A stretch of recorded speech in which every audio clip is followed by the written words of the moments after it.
really like a thing for me. Experience it. Yeah. All right. All right, we're good to go. Thank you. Well, good morning, everyone, and welcome to our February meeting. We will start. We have no committee meetings to report on because the committees haven't met. Right? We tried. We tried, but some people had difficulties getting to committee meetings. I understand it's a busy time. Everyone's busy, so.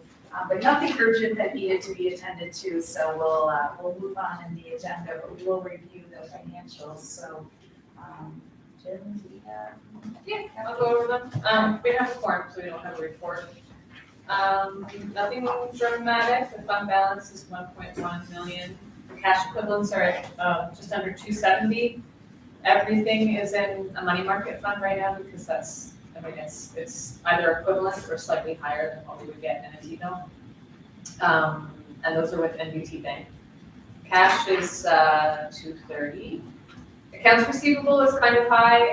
For January, we did receive 70,000 from the county in early February, and I have been in conversation with them, and the remaining 70 is on its way. Payables, most of those have been paid, actually. I've gotten some checks assigned to Houston for 7,000. That's for the whole year, so it's spread out over the whole year. Income, well, we're a little bit short on membership. However, our membership is really good compared to other years at this time of the year. So it's just a matter of how I laid it out in the budget. Trish knows better, but I think that money is already been promised. The audit is well on its way. They're waiting for a couple more reports. So far, so good. We will probably see Kathy to contact you. There was one issue that they raised that I would like to get your involvement on. I don't know if Deanna mentioned it to you. Sometimes when things are pretty sedate, we turn tiny things into big things. We removed $150 expense from one place to another at their direction, and then they called it a finding. I think we need to figure out if that's better than a finding. Any questions?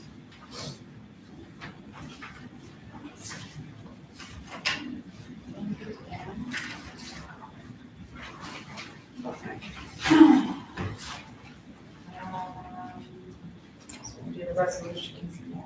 If you could choose to do it. Okay, pretty light, so there are only two resolutions for the board. One is to approve the 2020 January financials as just presented, and also our minutes from the last meeting. So if there are any questions, comments, otherwise I'll take a motion to approve both. So moved. Okay. Any comments? All in favor, aye? Aye. Opposed, abstained? Beautiful, they're approved, so we'll move on to the presentation. The details we need there. Tricia's not here, so I'll make sure. Yes, in all of that. Okay.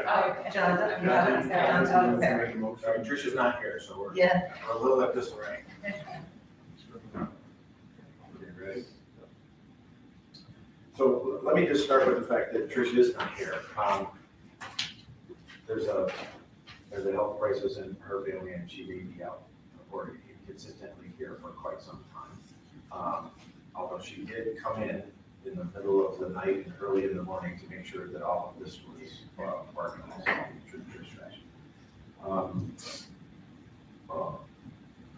There's a number of things that we have under the President's report, but there are a couple of things that I want to add before we get into this. One is in your folder, I put materials. It's the last page behind the membership materials, and it looks like this. You can send this to you electronically, but we had sent out a one-page kind of summary about the value equation associated with the EDC for any discussions you would have with prospective members, and there were some questions that were raised, so we attempted to provide more details for some of the quantitatives that were discussed in that. So there's a little more detail here. At this point, if there is any question that either you or somebody raises with you, it's probably just as efficient for us to deal with that in real time. We could put together pages and pages of material, but the idea was to give you just a couple of talking points that you could use generically, and then we'll help you with whatever specifics you get into. The membership update is also in your folder. I think we're almost through what I would consider to be our existing membership things. We've made contact with everybody who has been a prior member, and most, if not all, have explained how they're going to close on their membership with us. Oftentimes, it's just an issue of their policies and process. I think, though, I don't want to take our foot off the gas on the idea of thinking about who else should be members. And growing our membership base in numbers as well as in dollars is important. If we're going to diversify both our role in the community so that we're representing emerging parts of the economy, I think we've got to figure out how to be present and start to attract people like that under our tent. And that's one of the things I'd like to talk to you a little bit about, Melanie, just for a second after the meeting. And then I think there are large scale businesses that, particularly in the Albany and Saratoga markets, that I think have a vested interest in being involved here in this community. We meet with them all the time. I'm going to Albany later this morning. Last week I was in Albany, I think 3 days. The week before I was in Albany 4 days. Increasingly, we are really truly connected to not only the business base there, but to the decision making around economic development. So I have some ideas of businesses that I think maybe we could pursue. I'll send something out to you guys to see if there's anybody who has either relationship or some kind of connection to them. If not, I still may ask for some of your help if we need to sit down with somebody in a net new way to explain why they would see value here. But many of them show up here on their own. We had a meeting with construction firms that really wanted to come in here and talk about how they could be involved in, for instance, the development of innovative housing proposals. As a really good sign that they see this as a market that is looking to develop that, and they see us as the joint venture. We've had 2 of those meetings in the last 2 weeks. The other thing is that one of the things that's been vexing, I think, for us for a long time is the inconsistency of our communication with members. I think we attempted to put out a newsletter in the past, which was a kind of a stopgap measure, but we spent a lot of time in the last month trying to develop perhaps a more useful way of connecting with members. And Emily has helped develop this around some of the models that she's aware of. So we still haven't quite figured out what's the frequency we can support, but certainly at least monthly and maybe more than monthly. We will send out something that essentially has 3 components. And the first one will go out hopefully this week, as soon as we get done with this meeting. The first is talking about something that people didn't necessarily know. The first topic will be the commitment that the county made to help fund the sewer in North Creek. I think we need to help the business community understand why that was a prudent investment. What's the return? Not only how is it valuable to the residents of North Creek, but how important it is to the economic future of our place. So there will be our stance on that, our help context on that. And then, so that section will always be something that we think people need to know. And then there will be a section about either forums, meetings, or events that we want them to be aware of. The first one that we will highlight is that the city is doing a series of workshops to talk in probably the most comprehensive way about where the DRI and work on South Street is and where it's going. This is not a press-related event. It's a communications-related event that has many speakers. I know, Judy, you're speaking. I'm speaking. I think there's 4 or 5 speakers besides the mayor himself, really to cover every aspect of either what's been done, what is in motion, or what remains to be done, and to make sure that there's clarity around where we are in that, and also a lot of the maybe value associated with that. So we would really encourage people to at least pay attention to that. If they couldn't come, to at least try to understand how much money has been committed as a result of that investment. At the state's Economic Development Conference, they highlighted the fact that in Glens Falls, now it's a function of how long this process has taken, but in Glens Falls, there's been the greatest amount of leverage of any DRI, which means that the $10 million they invested has brought nearly $50 million worth of additional investment into the development of South Street. I don't think people in our own community recognize what people in other places recognize, which is that by that measure, this is very successful, even if it is frustrating in terms of how long it has taken. And it is important for us to at least understand. The final component of this communication will be some long piece that we would like to share with people about a topic that we think is relevant and may or may not have to do with the things we've talked about in the newsletter. We're still trying to decide exactly what that will be. One of the ones that we're considering is the CBRE just put out their commercial real estate outlook for the coming year, and they have the vacancy and rental rates for all markets, including Glens Falls there. I think that might be insightful for people to see how is that market trending and where is it in perspective to some of our surrounding communities. So that may be what we put in there, but there's some others that we're considering. If you have ideas after you see this communication about things that we could either talk about or include, or particularly if there are meetings or forums that you want us to highlight, continue to share it with us. Last, I guess it was 2 weeks ago now, in Albany, the state's Economic Development Conference was held. I sometimes go and sometimes don't. Generally, it's where the state rolls out their plan for the coming year. I had not planned on going. And then they called and asked that we help connect them to Drew so that they could get him to speak. They then made him the keynote speaker. So then, of course, we went. I helped connect them to Drew.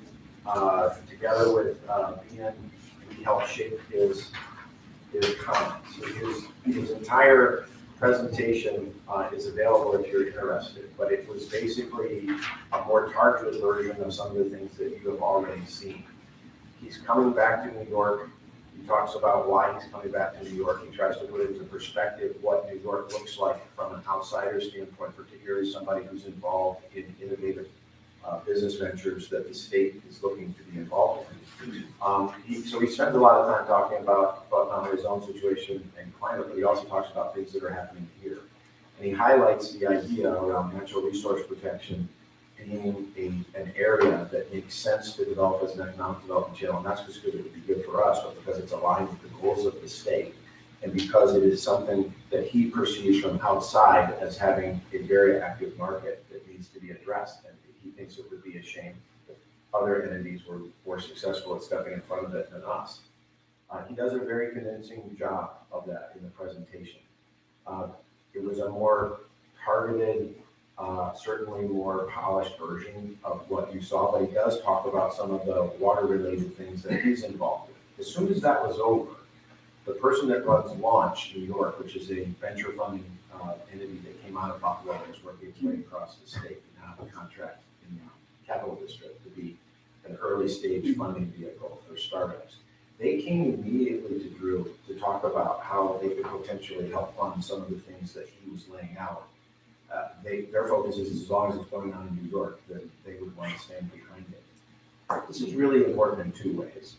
One is, obviously, it's important that we were able to help shape a big part of this agenda and help drive this into the vernacular.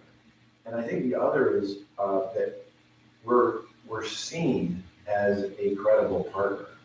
I don't know if we've ever been asked to be the ones that help shape whatever their next agenda is, but I'm really glad that we are. As soon as that was over, I was at an Innovate 518 board meeting. And of course, everybody that was there had been at the presentation the week before. They have a change in their board. They have 2 open board seats, and they asked whether or not I could help them fill them. I immediately suggested that Bob Pollick from SUNY Adirondack would be an excellent choice. They're in the process right now of connecting with him to close on that. The second one I suggested was Drew, and I think they may actually do it. If that's the case, that I think right now it's a 7-member board. I think it's supposed to be a 9-member board. We'll have 3 representatives from this area. It will be the largest participation we've had in helping to shape the strategy of the capital district of any of the forums that we're in.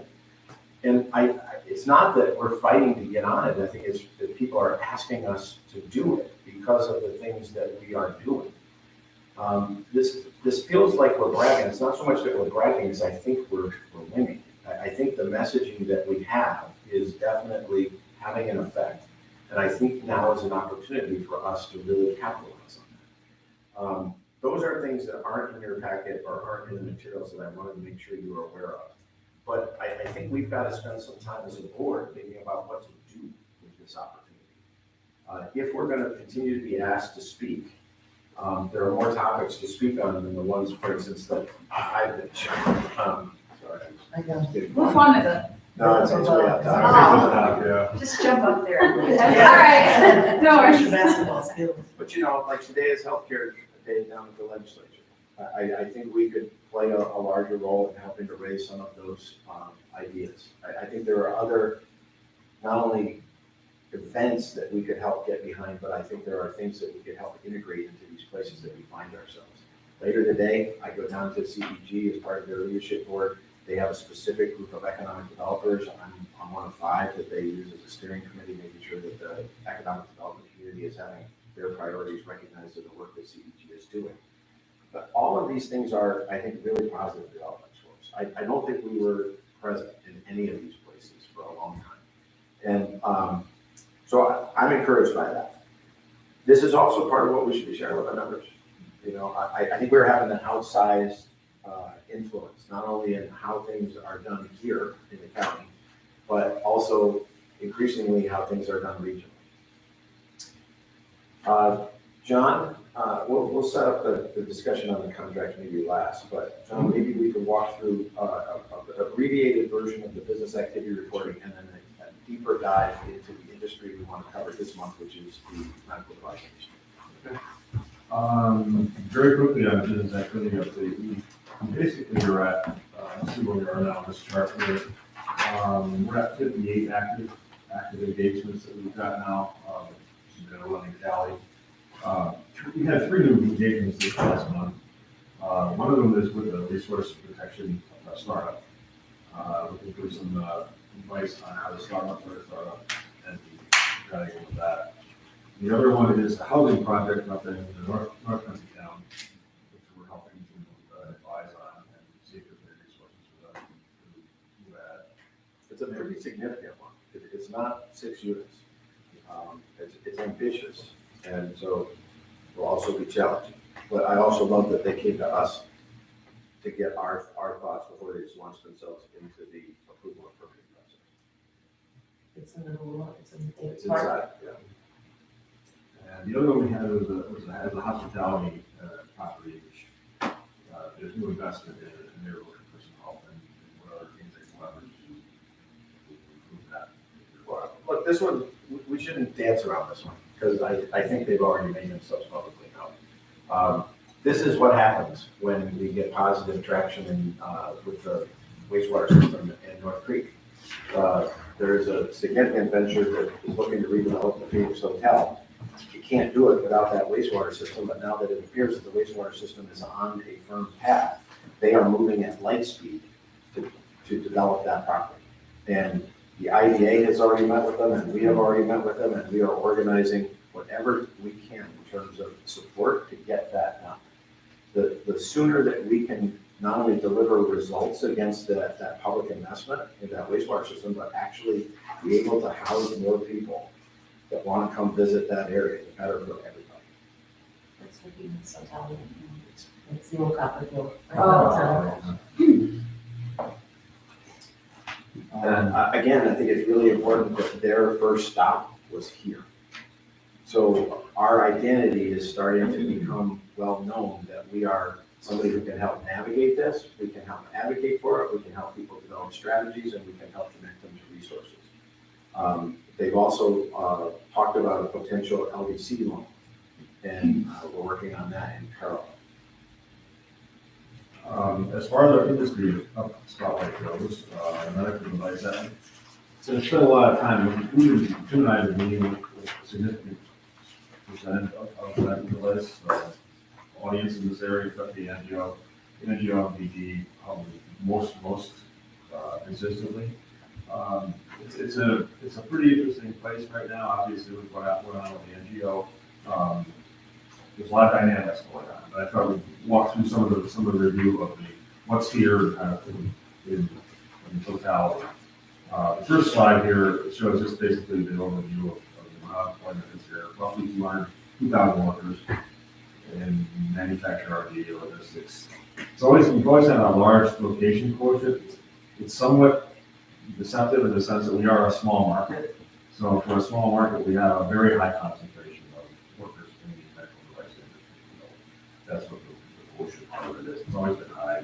We don't have the highest employment, we have the highest prorated component of employment. There's a higher percentage of our workers involved in this than any other country in the United States. We have Referred to heritage. as capital development. Yeah, the heritage. And this is true even as these firms have either stabilized or in some cases reduced in size. We have a long way to go before we can stop being the highest location. These other numbers here are some numbers that were put together. There's some calculators using multipliers, which gives a rough estimate of the amount of direct impact to revenue from mostly payroll. These are consensus views from more than one model. So you'll get very specific numbers that come out of a given model, and what we try to do is create a range that comes from 2 or 3. And that's 400 to 500 million what we estimate the GRP impact by using some of those calculators. The major players in our area, you know them pretty well. Some of them are ones that we haven't talked about in a while. The former Precision Extrusion, for example, used to be a very active group. Pretty quiet, they're still here operating now under the name of Spectrum Plastics. They've had 2 or 3 ownership changes since Mike Dara first had that buyout going. Molded devices, again, baits and bait industries, they've sold and passed along. Belcat keeps percolating along, they're now about 100 people. So it's not their, for a while, it looked like they were going to just trying to go away, but I think they've stabilized and now are back in at least in activity. And Praxis is been here a while. They now have a new building down, I think on Pines Island, their facility, after doing building at the end. Build data, original data building. And Sterigenics is basically a service provider. They're a sterilizer firm for most of medical devices and other stuff too. So What we're trying to do is make sure that we all understand that the universe is bigger than angio and BD.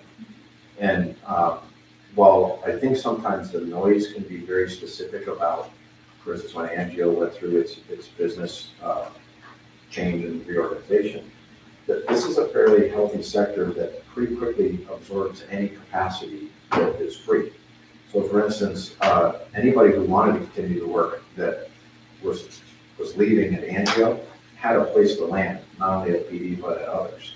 And because they have active openings, all of them have active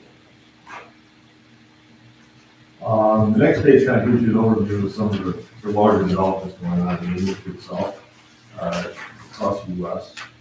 None of these are a big surprise, and the AI is playing a big part of all industries, but this one impacts pretty strongly. You see here the diagnostics, with that in the design principally. The labor shortages are also not an uncommon thing across the industry. It's a big discussion item. Aging workforce. This is a industry where the workers are skewed to a higher age, basically because of doing precision work. A lot of it is very manual, and some of it's more and more automation coming on. And Jim's talked about this before. We've outlined some other firms here. There's a line of automation on one side and a line of workers on the other side. So it's definitely heading in that direction, but it's an industry-wide problem, also from the engineering side and the R&D role side. Medical technology advancements, that's happening across the industry. consolidation investment, a lot of merger and acquisition activity going on. This is, you see all this all out across a lot of trade things and a lot of discussions we've had where there's a lot of focus on that. The regulatory and trade policy impacts that are going on, obviously this is a very interesting time frame for all industries, but this one happens to be a cross-section. A lot of things going on at the FDA and HHS, a lot of anticipated changes there. So there's a lot of shaking out of different items from that side. The tariff issue is a big one, cuts both ways, but a lot of different uncertainties there. There's active discussions right now about federal sources of research and development funding shift. What is in the interest of the state to ensure it does not get lost? Rensselaer and Uvalde both have support of what they call either precision medical or the healthcare sector as research prerogatives. One of their priorities, one of the things that they're each looking to develop as much as $25 or $50 million worth of outside funding. Well, if that outside funding is no longer available, then the question really becomes, what investment do we want to make in order to secure this and continue to have a center for that? And how would it happen? We need to participate in those conversations. But we need to not only represent this industry segment, but we need to think about, where we want our state to be in terms of, are we a provider, or are we somebody who is getting what we need from some other place? This is probably the biggest conversation we're having with them now, and I don't think there's consensus yet on what it is that we're advocating for. But this, by the way, flies in the face of what you may hear. This notion, for instance, that we don't know what's happening at these companies, or that we're taken by surprise. We might be taken by surprise by the fact that they announce on a given day, and we were given a little no warning about that. But we know what is happening inside of this industry. We are acutely aware of that. We're in discussions with them about how to support them through their arc. This is way more nuanced and complicated than people want it to be when they get these knee-jerk things that happen when somebody decides to make a big move. To us, the real issue is we have a strategic asset here in this knowledge base. We have a strategic asset in this concentration of companies. That should give us both voice and an opportunity to engage around what is effective for us and for our entire region. It's what we do. It's long, slow work.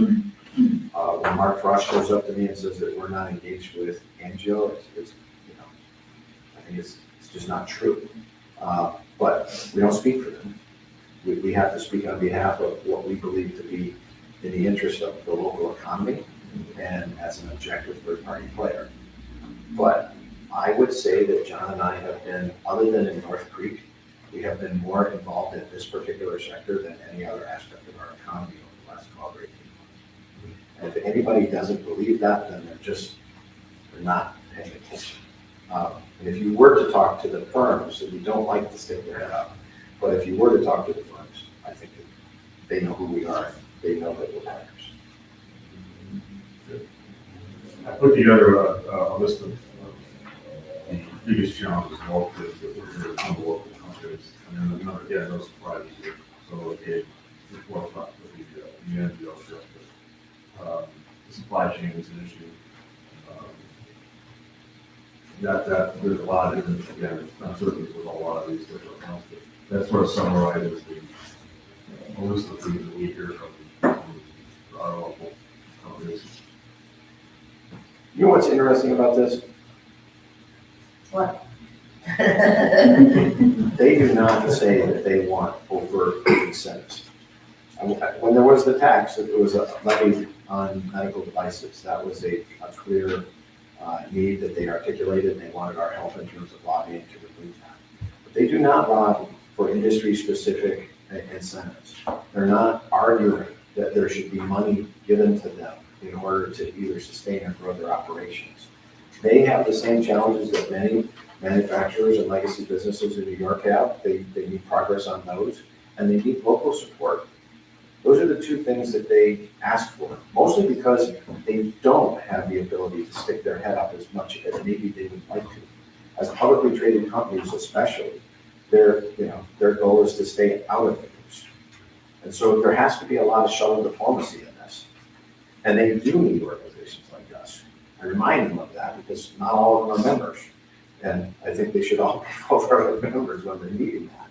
But if somebody, and it has been intimated by some people, that we should be lobbying the state for direct financial support of this industry in line with other industries. That's not what this industry is currently asking for. They don't believe that that is necessarily going to give them what they need in order to prevail. They do have the same challenges that others have in terms of workforce, in terms of regulatory burdens, and in terms of some of the things that are very unique to New York, that they would like support around either finding solutions for, carve-outs, or in some way addressing in a larger kind of organized way. I found that interesting. That doesn't mean that, if the state came to them with a targeted incentive package, they wouldn't receive it. It's just not what they're banging on the door for. There's one that I shouldn't be admitted, and it's not on this list, and that's energy costs. There's another one that comes up pretty frequently. Well, what Angelo asked us for was help with CDTA. How do I get on their bus line, and how, knowing that I don't probably have enough on myself, what do we have to do to partner with others in order to create the critical mass so that can be a sustainable route? That's a very reasonable thing to ask for. And it's the opposite of saying I want millions of dollars of incentives just because I'm a big employer. And that's what we need to do, is figure out how to tailor other people into that so we can create a consortium that wants that service together. This last slide is basically kind of the role that we're playing. Jim's been talking about all along here. Basically summarizing what you just said, how we're interacting with this industry locally and our role with it. The innovation partnerships is one that's encouraging, especially having been quiet and involved in the RPI for the last decade, and now they're right back in, very interested in engaging with companies in our area. And we've heard it directly from both of them down there. They would like the medical device industry to be part of the life sciences dynamic on that area. As far as not just pipeline of talent, but also using the knowledge base down there to generate more activity for added innovation. We're trying to refresh the connections there. They don't see each other necessarily as standing partners. They don't have a contact that they always call them. Is that this company or that company? We want to reconnect them. But oftentimes we're bringing some of those leaders with us to these forums and finding ways for them to participate in those forums so that we can try to drive more exchange. What will really drive this is trying to come up with a post, federal reduction, plan. Because at that point, public-private partnerships are going to be more important than they were before. And I think they're actually aware of that. They don't necessarily want to be dragged into that conversation until they have a better picture of what it is that they need and how to target what limited capacity they have. And again, we're a bridge for all of this. But, sometimes we're so knee deep in this that we forget that everybody doesn't know how much work goes into just maintaining this industry sector that we've had for more than 25 years. I wish I could say that we pay as much attention to every sector as we do here, but we can't. But we do this, from a big picture on down. And as an industry segment, outside of tourism and healthcare, this is the single largest. And so it gets a disproportionate amount of money. So I guess I just would go back to talking about our communication monthly. It seems like maybe a section on industry spotlight. And as you said, I don't think people in this community believe, for whatever reason, that there's still a robust medical device industry. So let's highlight that we're, and I would frame it around, again, that white paper about these are the economic drivers. And this month we're going to focus on medical device. And I think that would be really helpful for people to better understand if you've got the content. And then the other thing just connected is how we are connected in the 518, you know, so what you just described, again, I don't necessarily think of Warren County EDC as being a player in the larger capital region. Typically, many of us that are in those types of conversations were sort of the last thought of, oh yeah, let's get that northern capital region, and I think you're making good inroads on that, I think we should highlight that, even though it's a little risky that you also don't want local people to feel like, well, what are you doing for Warren County? I don't want you spending all your time in Albany, you know, whatever, but we all know that we benefit if the capital region does well, we all do well, so I just think those could be some highlights in whatever communication. I would, our two Warren County members aren't here today, but I'm wondering if it would make sense to go up to Warren County, at least to a committee meeting, and do the same presentation that I think that they need to hear, and without them here today, you know, Mark and John, they're, you know, maybe you'll send this to them digitally, but they're not gonna hear what you just contributed unless you do something up there. Is Mike We're head working of with the Nate to do that. EDC committee? Yeah, Nate need to, leads that now, and he often comes to our meetings, so we're working with him to get on their slate. I think they have a meeting tomorrow, but it's not, it's on workforce related issues, so it will likely be the next one. But we've talked to them about when can we come give some version of this, some part of the economic landscape overall, and some very specific focus here. In Queensbury as well, and I'd like to talk a little bit more about Queensbury. And you could, we could do something at the Glens Falls, our annual economic development meetings are coming up at the end of March. We could do something there too, if you wanted. Talk to Jeff and see if you wanna. Yeah, Jeff and the mayor joined us when, for instance, we went to see Medline together. We try to do that whenever it's appropriate. And the good part about doing that is we're live also, and we have, quite a following online at our meetings, so a lot of other people would be doing that too. Let's make sure we keep track of all these. Yeah. Is there an opportunity to actually engage with the county's weekly update and have an EDC section? The same link to everything we do? So John is trying to gather with people to put out some version of the scorecard, and being driven by that because there's some version of that in other surrounding counties and people saying, why do we have this? I think there are some macro measures that are helpful there, but I think information like this is going to be more helpful, and so we're participating, trying to nuance that in terms of what are the things that actually move the needle in terms of economic activity here, and how would we put that in front and center. And I don't know what the right measure is here, but I know that we would want to at least talk about employment associated with the number of companies that are there, how long they've been there. And that's not typically seen in a scorecard. So we're having meetings together with him and the chamber and others about how to construct something like that at the county level. Well, they do have a weekly newsletter that goes out, Yeah, and even if they linked back to our website and put it there, they could just make a weekly EDC update. Two lines. He wants it to be the scorecard. I'm trying to be a little more holistic. And what about newspapers, you know, the monthly corner, EDC corner? Wouldn't that be important news that you didn't necessarily have to pay for? Well, I'm certain that we could talk to them about it. My guess is that they would want that to be paid, but it might not be that expensive if we think that there would be, you know, added service area. I'm just thinking of getting to the constituents as much as a decision makers. Glens Falls Business Journal would always use it. I think the Albany Business Journal wants to keep a relationship with us, but there's nothing that ever goes in there that isn't driven by some investment. But I think there may be some areas where the investment is would. We'll continue to talk about these. Are good. Probably the Albany Business Journal is more read, and the Chronicle's more read because it's free. But I will certainly answer a call from the Chronicle that their model is not conducive to us communicating effectively. It's essentially it's designed around finding a conflict to cover. I don't want to introduce a conflict in these areas.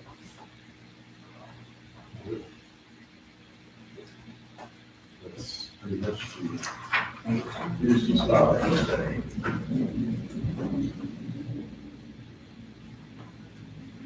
Talk about contracts or. Well, I think there's some portion of that that is appropriate to only discuss in executive session. If you would, Our annual meeting is next month, and that is where we elect officers, et cetera. Is there anything you wanted to highlight that you wanted us to highlight? Well, she's got most of the materials already organized. Deanne's finalizing the financials, and I don't believe that we are going to have any trouble supporting that schedule. We will try to make the monthly meeting in March as light as possible in order to try to facilitate it in a timely fashion. I think we're as organized as we've ever been for the annual meeting. The governance committee will meet before, just to confirm and firm up, slate of officers, committees, et cetera. Harris reported to. The audit and finance committee will need to review the final draft of the financials before. And then the rest. Harris. So, I mean, my suggestion is that we go into executive session and talk about some contract details that are not. The only thing I just wanted to bring up, and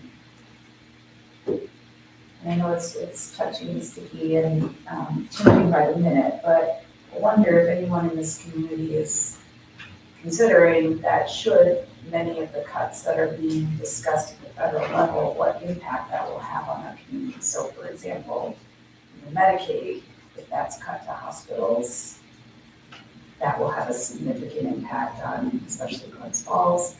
HUD programs, things that impact vulnerable people. I mean, I'm just hearing from my colleagues in other communities, and they're talking about it. Again, you don't want to be chicken little because it can change in a heartbeat as we're all learning. But I don't think we should be naive, for example. I mean, even we're collecting information and sharing it with our representatives to make sure that, I mean, it's real, these next 2 weeks of budget discussions at the federal level are critical.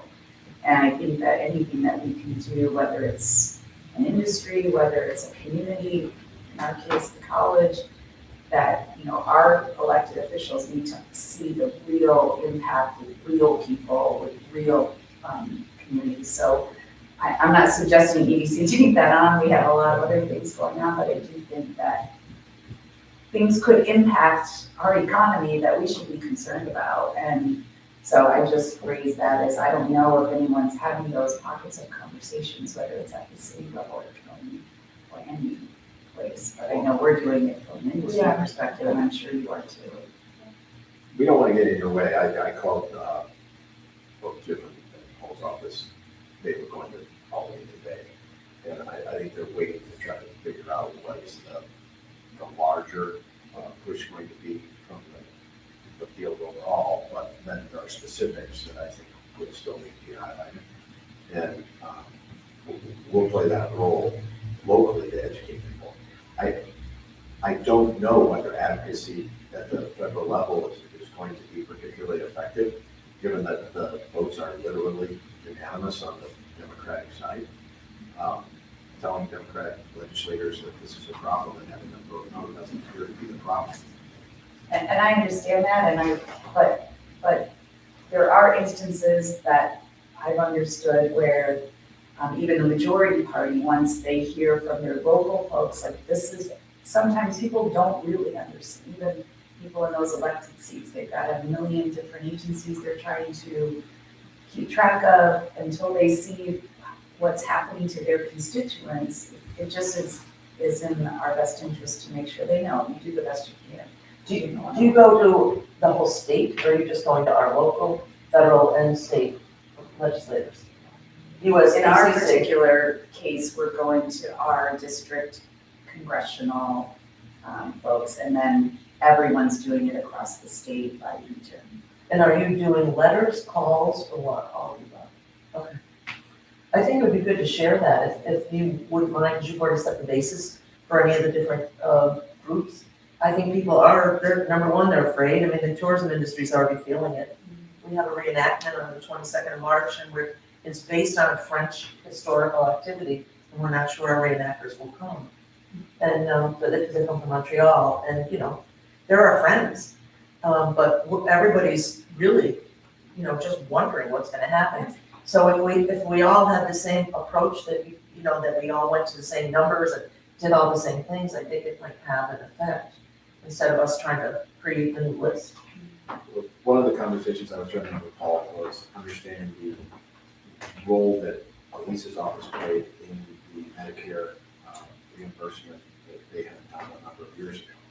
And that was both effective advocacy that generated a carve out that helped here.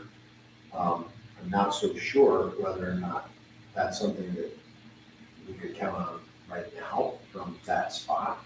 But to the extent that it was an issue, an election issue that could put that seat more up for grabs, I think it could potentially be a tool like that. The key is making sure that we don't do something that isn't aligned with what you guys think is in your best interest. And again, I'm not suggesting that EDC take this on, I'm just suggesting that as representatives of our entire community, that if someone is doing it, great, if no one is, that's. Well, We I would have tell you, lobbyists that we retain to do it, because we can't lobby. But we have a lobbyist that's good. we need to make the case for the economic Yeah. impact of this. And we will never be shy about doing that. It's our responsibility to say, this is how much of our local economy is dependent on this, this is what the potential impact would be. What I want to do is make sure that that message is aligned and productive for you with whatever comes out. So I am 100% in agreement. I just want to figure out where we are in formation. But we will push. And I think we will actually be asked, even if we didn't push, by members of the press to try to figure out how some of these potential changes would impact. And there's nothing that would stop us from filling in those blanks. And part of what we've done over the last year is make sure everybody understands how important healthcare is to our local economy. Disproportionately so, more than twice in the typical community of America. Well, I think that, Chris's point, what's gonna happen is the federal cuts will happen, and then state funding will be cut because they're not getting, so it's all The gonna state come. can't pick up the slack. Yeah, It's just- so it's gonna, no matter what, it's coming, Right. and it's gonna impact, right? Department of Education, and that's K through 20, right? That's everything. Should we ask, as an EDC, should we ask, send a note out, say, please tell us how this is affecting you, or maybe share the list of people and the process to make your voice heard? Then you can actually give it back detail. We could add that in the communication we're going to send out now. I think it's unusual, it'll be the first one that we've had this type, so it won't necessarily be the only vehicle we should use. I think we're trying to direct connection to the larger players, people who are board members and large legacy players here. I think figuring out how we get to the rest of the ecosystem is a challenge, and that's something you guys can help us with. It's just like the membership, like those are things that people will dial back, like, we're dialing back our sponsorships, good things like Red Cross, and like, okay, we gotta dial that. It's gonna have an impact on so many different things. And people lose their jobs. We got federal workers that live in our community, and they're all, fearful, and that will slow down consumer spending. It has a pretty significant impact, even if it's just fear, even if it doesn't come true. So, anyway. Any other business before we move into an executive session? I haven't raised my hand in a long time.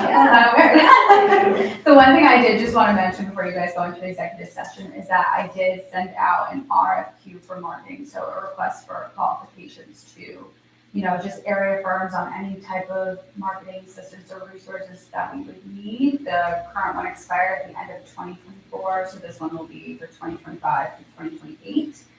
I divided it into, I think, 12 categories with a lot of subcategories, which ended up being about 65 firms. And just kind of like, if that's someone who is in public relations, or they do printing or advertising or things of that nature, web design, anything that we would need, so that we have like a list of vetted professionals that we can go to in case that we can search this up. So I'm just waiting for those proposals to come back in. You said 65,000? Wow, did you use Sharon Walker? I did not, no, do you know what kind of, okay. We- Yeah, Nothing that- nothing that says I can't include them. This RFQ is designed so that our procurement threshold is anything over $15,000 has to have a bid process. But if you have a procurement process to pre-establish players there, and everyone's had an opportunity to engage, then we can go direct to them without having to go through a lengthy bid process for a $20,000. If anyone has any additions, if you can add just like them, I would certainly love to send out more people. So, yeah. Anything else? Otherwise, I'll take a motion to move into an executive session. We don't believe any action will come out of this. We do have to discuss some. Second. That was Judy and